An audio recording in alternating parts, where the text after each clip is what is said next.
Adopté a un niño a los 54. A los 68 me confesó que siempre supo dónde estaban sus padres biológicos y me odiaba. Nadie sabe que el día más feliz de mi vida se convirtió en mi peor pesadilla. 14 años después, cuando mi hijo adoptivo me miró con esos ojos llenos de odio y me dijo que siempre había sabido la verdad. Pero déjame empezar desde el principio, desde aquella mañana de marzo cuando tenía 54 años y el trabajador social puso en mis brazos a un niño de 6 años llamado Mateo. Recuerdo el olor a detergente de su ropa gastada, ese aroma institucional que se adhería a su piel morena. Sus ojos eran profundos como pozos antiguos, y cuando me miró por primera vez no sonrió. Solo observó con una intensidad que me hizo preguntarme qué había visto ya en su corta vida. Yo era soltera, siempre lo había sido, y después de años trabajando como maestra rural, había decidido que si no iba a tener hijos de la manera tradicional, los tendría de la manera que el destino me permitiera. Los primeros meses fueron como caminar sobre vidrio. Mateo no hablaba mucho, apenas comía, y cada noche lo escuchaba llorar en silencio en su habitación. Yo me quedaba del otro lado de la puerta, con la mano sobre la madera pintada de azul, preguntándome si debía entrar o respetar su dolor. Una madrugada finalmente entré, y sin decir nada me senté en el borde de su cama. Él se acurrucó contra mí, y por primera vez sentí que tal vez, solo tal vez, podríamos sanar juntos. Los años pasaron como pasan las estaciones en el campo, lentos pero constantes. Mateo creció alto y delgado, con mi misma terquedad, aunque no compartiéramos sangre. Lo vi aprender a montar bicicleta en el camino de tierra frente a casa. Lo acompañé a su primera obra de teatro escolar, donde olvidó todas sus líneas pero improvisó algo tan gracioso que el público no paró de reír. Cada pequeño logro suyo era mi victoria personal. Cada sonrisa que le arrancaba a la vida me hacía sentir que había tomado la decisión correcta, pero había señales que yo no quise ver. O tal vez las vi y decidí ignorarlas porque el miedo a perderlo era más grande que la necesidad de enfrentar la verdad. A veces lo encontraba mirando por la ventana con esa expresión ausente, como si buscara algo en el horizonte que yo nunca podría darle. Cuando cumplió 15 años y le regalé el reloj de mi padre, lo tomó con indiferencia y murmuró un gracias que sonó hueco. Esa noche me dije a mí misma que era solo la adolescencia, que todos los chicos se vuelven distantes a esa edad. Durante la universidad se alejó aún más. Eligió estudiar en una ciudad a 5 horas de distancia y sus visitas se volvieron esporádicas, calculadas, como quien cumple con una obligación incómoda. Yo le enviaba paquetes con galletas caseras y cartas escritas a mano que sé que nunca leyó, porque una vez encontré una pila de ellas sin abrir en su cuarto cuando fui a visitarlo sin avisar. El dolor de ese descubrimiento fue como tragar cristales, pero sonreí y preparé la cena como si nada. Se graduó con honores y consiguió un buen trabajo en la capital. Yo fui a su ceremonia de graduación con mi mejor vestido y aplaudí más fuerte que nadie cuando dijeron su nombre. Él me saludó brevemente.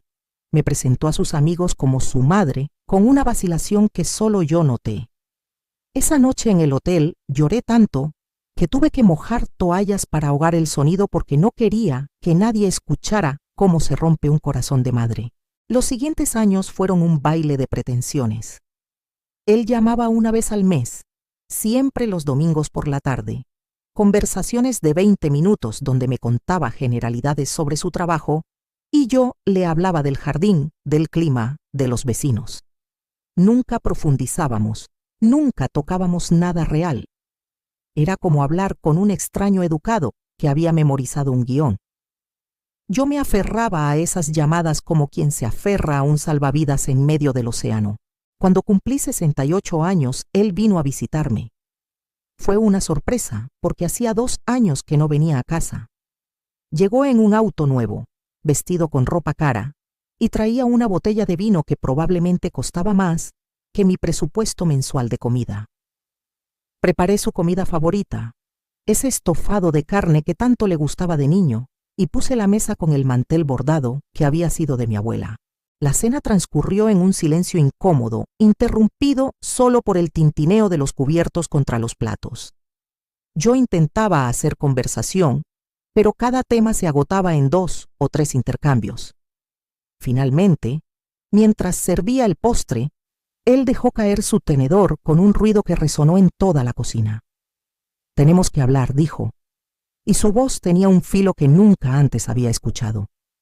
Me senté despacio, con las manos temblando, presintiendo que lo que vendría destruiría todo lo que había construido durante 14 años.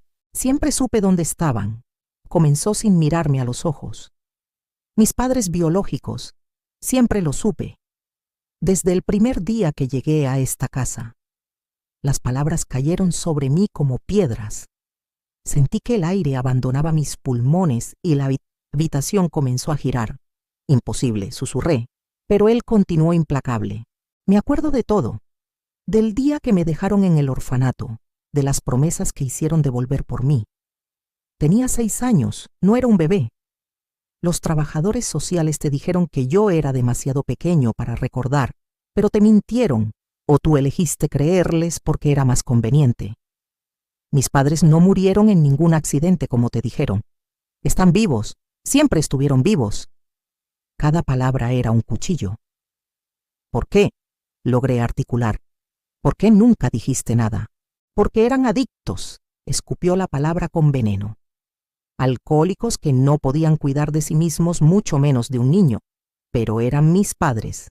Y tú viniste con tu sonrisa de maestra y tus buenas intenciones y me arrancaste de la única posibilidad que tenía de volver con ellos algún día».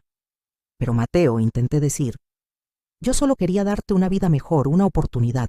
No me interrumpas», me cortó con dureza. «Durante años te he odiado. Cada noche que lloré no era porque extrañara a mis padres, era porque te odiaba a ti por separarme de ellos. Cada vez que me abrazabas yo deseaba que desaparecieras. Cada regalo, cada muestra de afecto, todo me parecía una mentira, un intento de comprar mi cariño para que olvidara quién era realmente». El reloj de la cocina marcaba los segundos con una crueldad despiadada.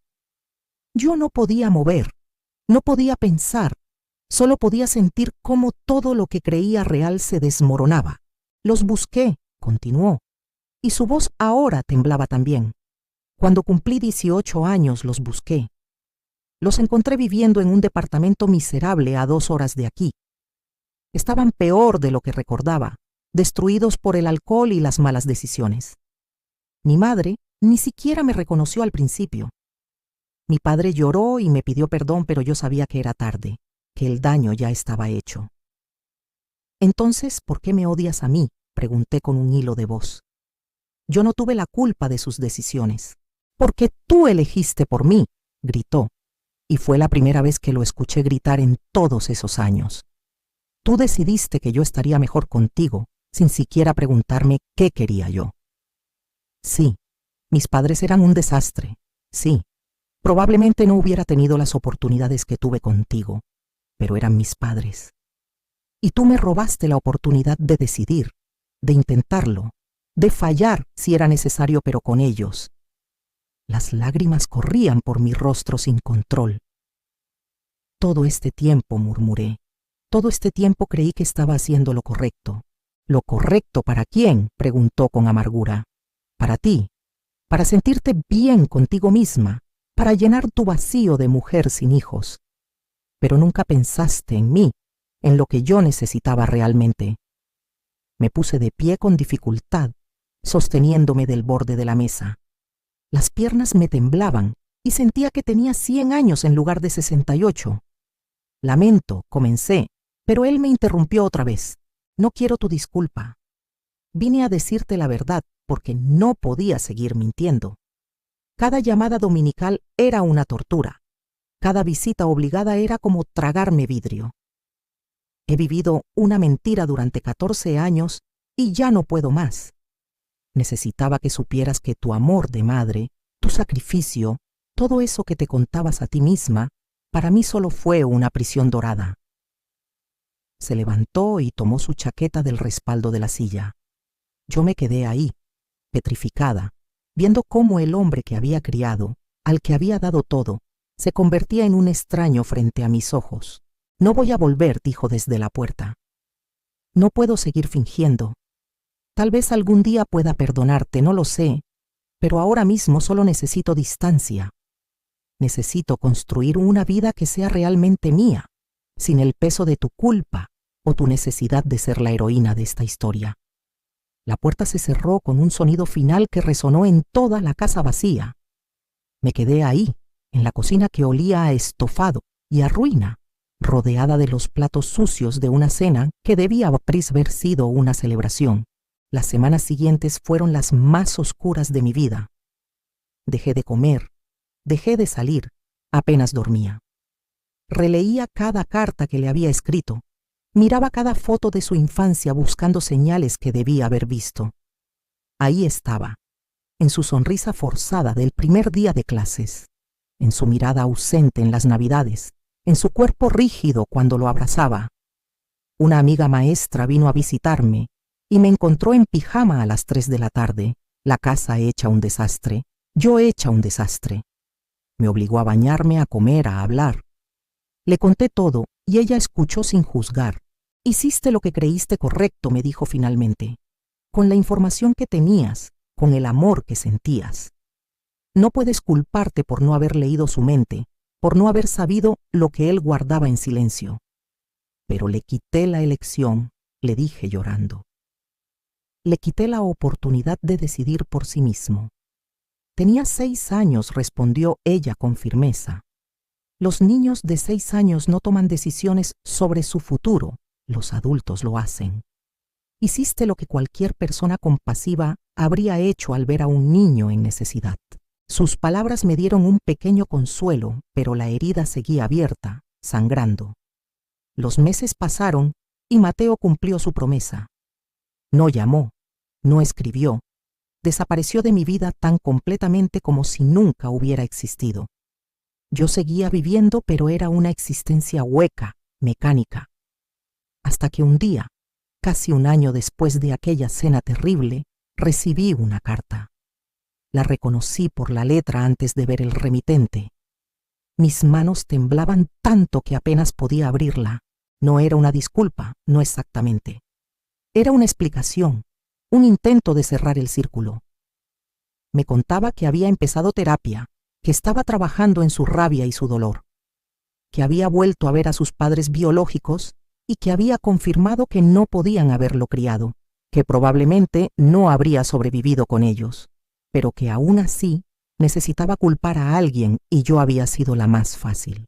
Escribía que estaba tratando de entender que el amor no es simple, que a veces las mejores intenciones causan dolor y que el dolor no invalida las intenciones, que tal vez algún día podríamos hablar de nuevo, pero que necesitaba tiempo, que no me odiaba, pero que tampoco sabía si podía amarme, que la vida era más complicada de lo que cualquiera de los dos había imaginado. Terminaba la carta con una línea que leí 100 veces hasta memorizarla. Gracias por mantenerme vivo, aunque no fuera la vida que yo quería. Sin ti probablemente estaría muerto. No sé si eso es suficiente, pero es lo único que puedo darte ahora. Guardé esa carta en la caja donde guardo mis tesoros más preciados. No sé si Mateo volverá algún día, si podremos reconstruir algo de lo que tuvimos, o si esto es todo lo que tendré de él por el resto de mi vida. Algunos días me despierto en paz con eso. Otros días el dolor es tan agudo que apenas puedo respirar. He aprendido que el amor de madre no garantiza el amor de hijo, que hacer lo correcto no siempre trae recompensas, que puedes dar todo de ti y aún así no ser suficiente. He aprendido que las personas llevan historias que no conocemos, dolores que no vemos, verdades que nunca nos cuentan, pero también he aprendido que no me arrepiento. Volvería a abrir mi casa a ese niño de 6 años con ojos de pozo antiguo. Volvería a secar sus lágrimas, a enseñarle a montar bicicleta, a cocinarle su comida favorita. Porque el amor no necesita ser correspondido para ser real. El sacrificio no necesita ser reconocido para tener valor. Ahora tengo 69 años y vivo con la incertidumbre de no saber si volveré a ver a mi hijo. Pero también vivo con la certeza de que le di una oportunidad que de otra manera no habría tenido. Y si eso me convierte en la villana de su historia, es un papel que acepto llevar. Si estás escuchando esto y has dado todo por alguien que no te lo reconoce, si has amado sin recibir amor a cambio, si te preguntas si valió la pena, déjame decirte que sí. Tal vez no ahora, tal vez no nunca, pero el amor que diste no desaparece. Se queda en algún lugar del universo, en algún rincón del corazón de esa persona, esperando su momento.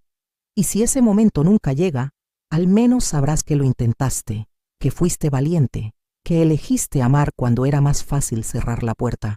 Y eso, al final del día, es suficiente. Si esta historia te tocó el corazón, suscríbete al canal. Aquí compartimos verdades difíciles, historias reales de mujeres que han enfrentado lo imposible y han encontrado la fuerza para seguir adelante.